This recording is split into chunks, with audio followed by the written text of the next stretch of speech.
Tag TV brings you daily news bulletin from India. Breaking news and views from India.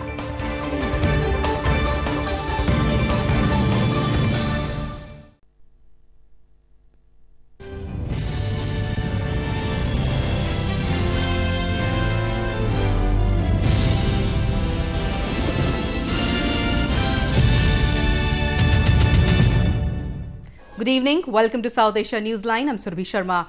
Here are the top stories we are tracking for you on Wednesday, the 10th of April. Indian Prime Minister Modi rides nationalist fervour to keep edge in general election.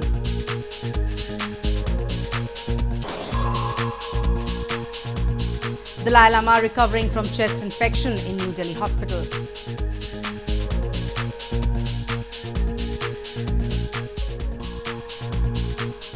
And Pakistanis feel the pinch as fuel prices rise amid spiraling inflation.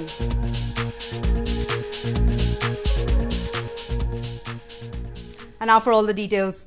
Indian Prime Minister Narendra Modi is rallying his nationalist base ahead of the world's biggest election, which starts on Thursday. His popularity levels rose after his decision of striking a major training camp of Jaish-e-Mohammed terror group in Pakistan in February.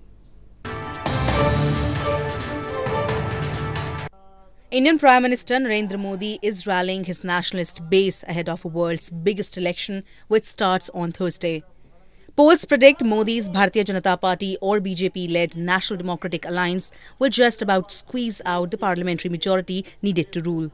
The sentiments of public seem to be with the BJP and Modi, with focus on national security. He ordered airstrike on a suspected camp of terror group Jaish-e-Mohammed in Pakistan after it claimed responsibility for a deadly suicide bombing in India's Jammu and Kashmir in February.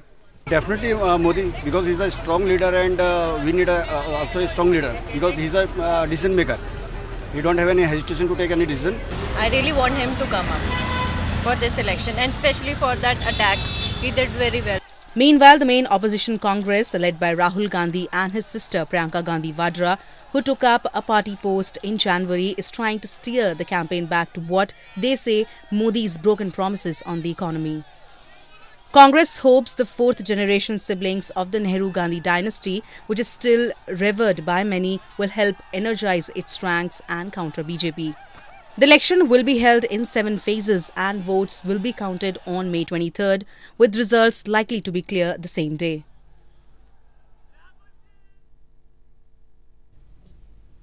Followers of Tibetan spiritual leader Dalai Lama prayed for his recovery after he was admitted to a New Delhi hospital on Tuesday with chest infection. The Dalai Lama will spend a few days in hospital, his personal secretary said, adding that he is doing fine. Exiled Tibetan spiritual leader the Dalai Lama has been undergoing treatment for chest infection at a hospital in Indian capital New Delhi. Dalai Lama, who has been living in exile in the northern Indian hill town of Dharamshala since 1959, was flown to New Delhi for a checkup after he felt discomfort on Tuesday. He was being treated for a chest infection and his condition was stable, media reports said. We as a Tibetan obviously believe that His Holiness will stay long, and we always pray for His Holiness to stay long, and I hope and pray that His Holiness will have a swift recovery.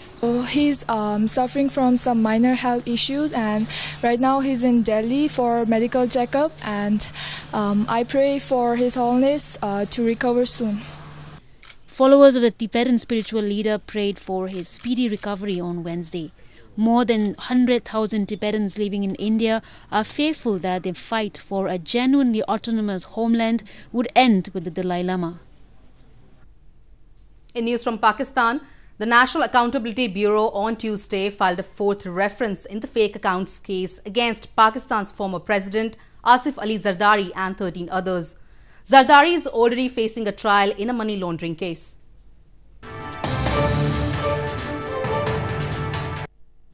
The National Accountability Bureau on Tuesday filed a 4th reference in the fake accounts case against Pakistan's former president Asif Ali Zardari and 13 others. The reference also accused Ijaz Ahmed Khan, former Secretary, Special Initiatives Department, of misusing authority for the illegal award of different contracts to private contractors, local media reports said. The reference alleged that some accused persons created fake accounts and purchased plots from ill-gotten money. Zardari and his sister Faryal Talpur are already facing trial in an accountability court in a money laundering case. A total of 32 people have been accused, including Zardari and Talpur, in relation to money laundering of over Rs 35 billion from fictitious accounts. More news from Pakistan. Pakistanis are feeling the pinch as fuel prices hiked last week amid spiraling inflation in the country. Inflation has reached its highest in more than 5 years in Pakistan, and residents across the country fear the worst for the future. Residents across Pakistan are feeling the pinch of rising fuel prices and spiraling inflation in the country and fear the worst for the future. Authorities last week hiked petrol prices by 6 rupees to 98.88 rupees a litre, bringing pain to skilled workers who earn 1,000 to 1,300 rupees a day and labourers who make up to 600 to 800 rupees. With the rupees losing over a quarter of its value in the past year, the squeeze is acute in the creaking power sector, where the government is under pressure to cut subsidies, cushioning consumers against sharp price hikes. तो मतलब ये है कि ये सारा जो मलबा जो है ये तो आम आदमी के ऊपर आ रहा है, वही मेहनत कर रहे हैं, वही सब कुछ कर रहे हैं, पैसे भी वही, टैक्स वगैरह भी उन्हीं के उससे जाता है, तो ये आम लोगों को तो कोई रिलीफ मिल ही नहीं रहा।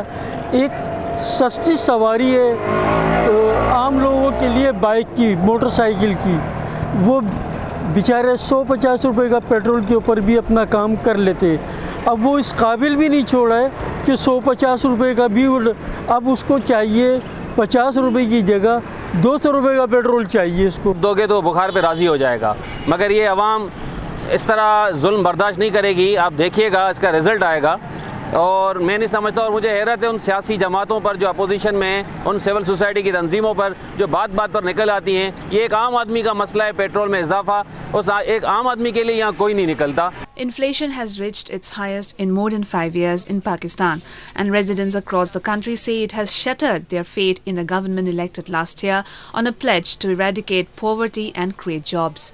While economists believe Pakistan has no choice but to cut spending and raise prices, patience of consumers is wearing thin.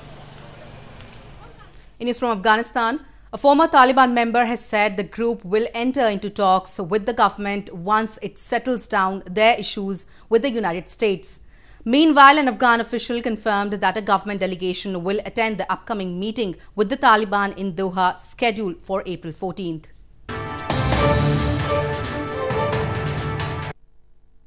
A former member of the Taliban has said that the group will enter into talks with the Afghan government once it settles down their issues with the United States. This comes as Taliban said in a statement last week that upcoming meeting in Doha will provide only a platform for delegates to exchange their views, and that the event will not be negotiations. Taliban has said that no one will attend the Doha meeting as a representative of the Afghan government, but an official has confirmed participation of a delegation representing the Islamic Republic of Afghanistan. حکومت هم افغان حکومت طالب هم افغان طالب ده یه جماعی میلیم دقیقه افغانان دی چه خارجی مسئله حل سی بیا خب خود چون سر کنی طالبان نمیتونه بر ما تعیین موقف بکنه. ما من حیث نمایندگان حکومت هیئت افغانستان در اوجه اشتراک خواهد کردن و موقف حکومت افغانستان در اوجه اعلان خواهد کردن. This comes at a time when Afghan government recently held the first meeting of the Reconciliation Leadership Council, which decides on major issues around peace. President Ashraf Ghani's special envoy and head of the High Peace Council Secretariat, Mohammad Omar Daudzai, while briefing about the council meeting, had said it will create a unified and clear stance on the peace process. Moving on to news from Nepal. Chief of Nepal Army Staff Purna Chandra Thapa has said his force will be making shelters for the thunderstorm victims in affected areas of the country. The thunderstorm ripping through the villages of southern Nepal on March 31st killed more than 30 and injured hundreds of people.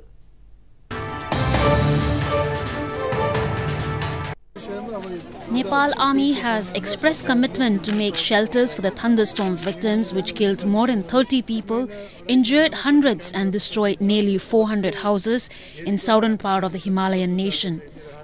Nepal's Chief of Army Staff Purna Chandra Thapa, who visited the thunderstorm-affected Bara region earlier this week, said they will make the shelters as soon as possible.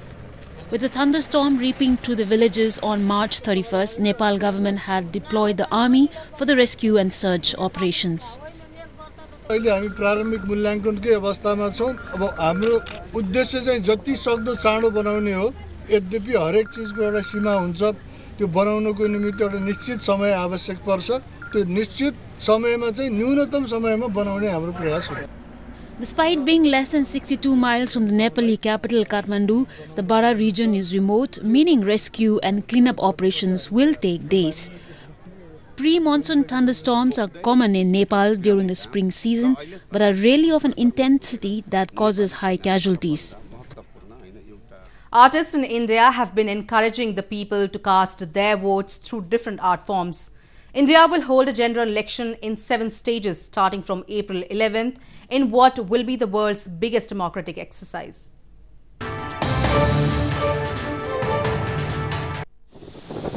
Artists have been creating awareness among the people about their responsibility to cast their votes by adopting different methods as India goes to polls from Thursday.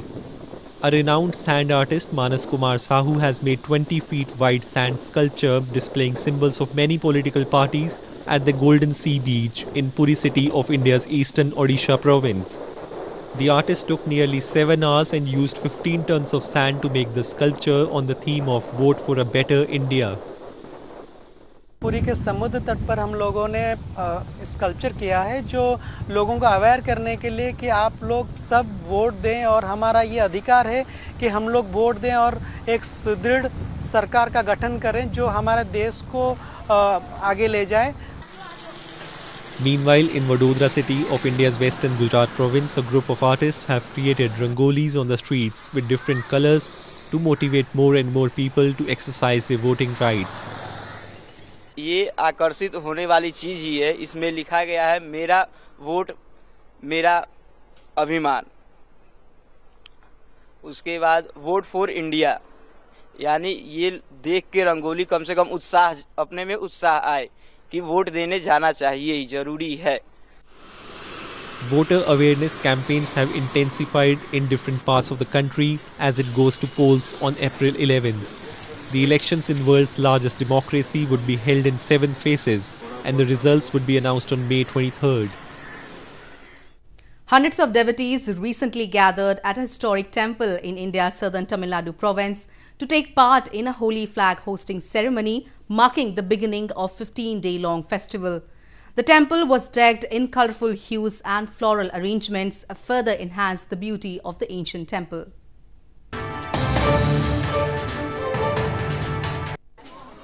Hundreds of devotees recently gathered at the historic temple in India's southern Tamil Nadu province to take part in colourful holy flag hosting ceremony that marks the beginning of a 15-day-long Chithirai festival. During the annual festival, the ceremony of Kori Yatram or holy flag hosting is performed by the chief priest of the temple as per traditional customs. Priests were seen performing rituals and chanting prayers during the ceremony. The temple was decked in colourful hues and floral arrangements, further enhancing the beauty of the ancient temple.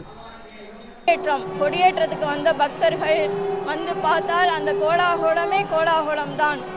இன்றைக்கு 10 நாளும் திருவிழா. மதுரை சித்திர வீதி, மதுரை மாசி வீதி 4 வீதிகளிலும் 10 நாள் திருவிழா. மீனாட்சிக்கு அழகருக்கு 5 நாள் திருவிழா. மொத்தம் மதுரையில் 15 நாள் திருவிழாக்கள். Apart from the flag hoisting ceremony, 6 other major events also take place over the span of 15 days. The most popular is the symbolic wedding of Hindu goddess Meenakshi and Hindu lord Sundareshwarar. The celestial wedding is one of the main attractions of the temple and attracts big crowds from across the country and abroad. Well, that's all we have for you from South Asia this evening. Now our viewers can watch the show on southasianewsline.com. You can also visit us on facebook.com/SAsiaNewsline and follow us on Twitter @SAsiaNewsline. That's all in tonight's edition. We will see you same time tomorrow. Good night.